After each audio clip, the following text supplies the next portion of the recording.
দেখছো না এরকম ভালোভাবে শুয়ে আছে, তার পিছনে একটা স্টোরি আছে।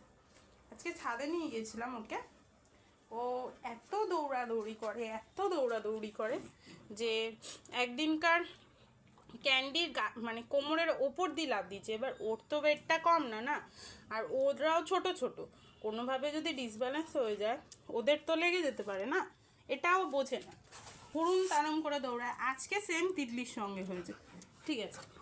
তো তার জন্য ওকে একটুখানি বকা দিয়েছি এবং মেরেওছি, ভয় আছে, ভয়েতে নিচে চলে এসছে, তাই এমনি সময় দাঁড়িয়ে থাকে। এখন দেখো পুরো ঘুমানোর ভান করছে। আজকে শুধু বলেছি যে যদি না বসিস, পাইপটা দিয়ে ভয় দেখিয়েছি, পাইপটা, ঠিক আছে, মানে পাইপের বাড়ি মারবো কিন্তু তাহলে, ঠিক আছে। ওই জন্য চুপ করে ঘুমিয়ে পড়েছে, ঠিক আছে। একটু না বকা দিলেও একদম ভয় পায় না, একদম ভয় পায় না। এই টয়লেট নিয়েও আমি এই ট্রেনিংটা ওকে দেবো, ঠিক আছে, কারণ ও ভীষণ দুষ্ট হয়েছে আজকাল। ও ছাদে যাবে, বুলটি তো একদম টোটালি প্রেগনেন্ট, আজকে বুলটির 3 দিন চলছে অলওয়েজ, ঠিক আছে।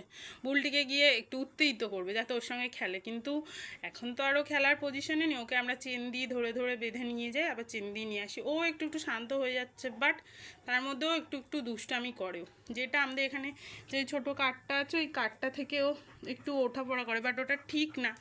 কিন্তু চেষ্টা করছি আমরা ওকে যত ধরে বেঁধে রাখার জন্য, কিন্তু দুষ্টুমিটা মানে ল্যাব তো এত দুষ্টুমি করে। আর মিষ্টিকে দেখো, ঠিক আছে। একটু কমেন্ট করে জানিও সবাই যে ওদের এই দুষ্টুমিগুলো কমানোর জন্য। দুষ্টুমি ভালো লাগে, বাট এই ধরনের জিনিসগুলো একদমও কথা বললে শোনে না, ভীষণই করে। তো ওদের ভালো লাগলে লাইক কমেন্ট শেয়ার করো।